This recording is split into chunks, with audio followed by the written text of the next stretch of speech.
He's committed to hooks. People are coming around. My hands are here. He doesn't know what I'm reaching for. Now he's committed. People are coming. He's stuck. He can't get out. Here comes the weapon. Somebody's trying to fight him from the back. I start attacking. It's a different scenario. I'm down here, knife's here. He rides on the outside with the feet. Still fighting for something. He doesn't know what it is. But when he goes to knee ride, he can still monitor what's happening around. He got my wrist trapped, and he can attack the wrist, and he can maneuver or disengage. Okay? You know, we're in a situation where he's already spotted that I have a knife, yet he's too close, and he's seeing me reach.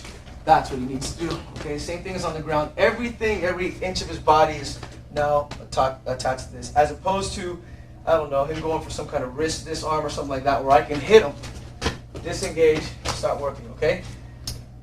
The idea, if he's got the knife, he's going to draw it. Fold this thing.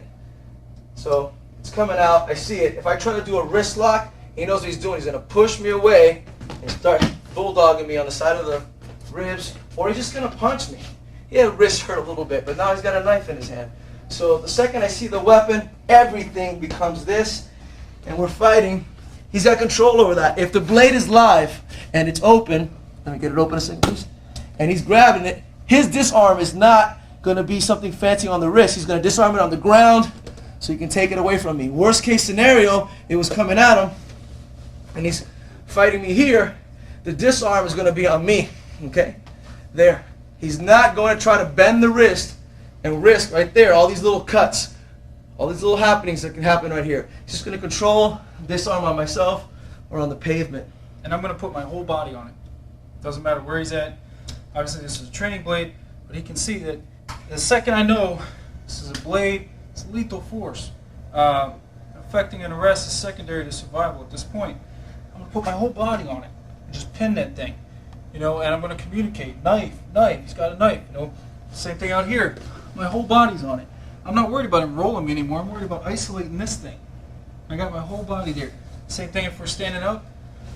And again, as Lewis said, I'm going to put my whole body on this thing.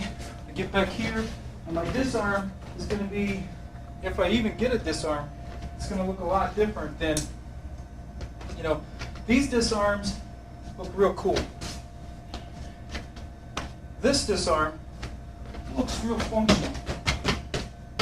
That disarm is going to work every time. This disarm, I mean, guys miss this disarm out of just playing around. What are you going to do when your life's on the line? So again, my whole body's here, as Lewis said. I have all my other options. Quarter positions there. Quarter position. But what I'm going to do with my objective, I take this knife past his leg. I'm just driving with everything I got right past his body. Now notice a couple things happen here. Not dependent on muscle, I'm dependent on the structure of my body. I'm locking my arms out.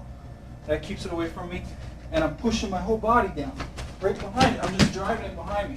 So if I am a 120-pound officer, this guy's carrying 120 pounds on his arm. Okay, I want to use my body weight to my advantage. Again, push it down and past him. If I do get a disarm, it's going to be there. You know, tactically, not tactically as in black and Velcro, but tactically as in how you're going to go ahead and approach this. You might want to let the guy keep the knife until you can get some more officers here. You might not want to go for a disarm. If I'm fighting in a bar with this guy, and he just stabbed a couple people, I might not want to go for the disarm because we might lose the knife. I don't want to lose track of that knife. At least here, I know where it's at. Even if we end up on the ground and I end up laying on it, you know, here, with my knee on it, I know where it's at. Okay? At least I know where the weapon is at. You know, what's the worst weapon, man? The one you don't see. You know? So I see it, I know where it's at. That's something you have to figure out, something you have to apply, because again, you know, Clausewitz and all those guys, all those strategists for years and years have told us, man, circumstances dictate tactics. And so in certain circumstances, I might just want to hold on to the knife. In other circumstances, I want to make the guy drop it. But those are options at your disposal, and those are options that we've both found work over and over again when we go against guys in the gym that have a knife, or training knife, and are trying to, you know, poke us with that thing. We're able to get both hands on the wrist, hang on to it, put our whole body on it, lock out our arms. That seems to really help a lot too, and just put your body weight on that wrist. Because for every one of us that trains to counter knife attacks, as he counters my knife attack, there's a bunch of people that work how to work with a knife against an officer's tactics. So he's got my knife and I'm going to try to wedge through. This is the best way to do it though. When you get that death grip, your arms are stiff, I'm off balance, I can't work. If you try some kind of wrist grab, on the other hand, I could check it. That's the way they work. They check, okay? They just check and work. So if he does a wrist grab, it starts right there, check, they're going to work that way. If he gets the wrist to the other side of the body, he's fortunate enough to wrist it. No, not the wrist lock. If he wrist locks me this way, same principles. They work the same way. Lever through and work, okay? So since they have so many different variables just on chance, when he does do that death grip where his arms are all solid, there's really not much I can do. I'm off balance. He can always trip me if he needed to, okay? If he has a knife and I do get him to the ground where I have some control. I'm out here fighting for this. Everything's here. Everything's concentrated on this one arm. My arm is straight, so he doesn't have access to this knife. From this position, I can still drop knees if I had to, okay?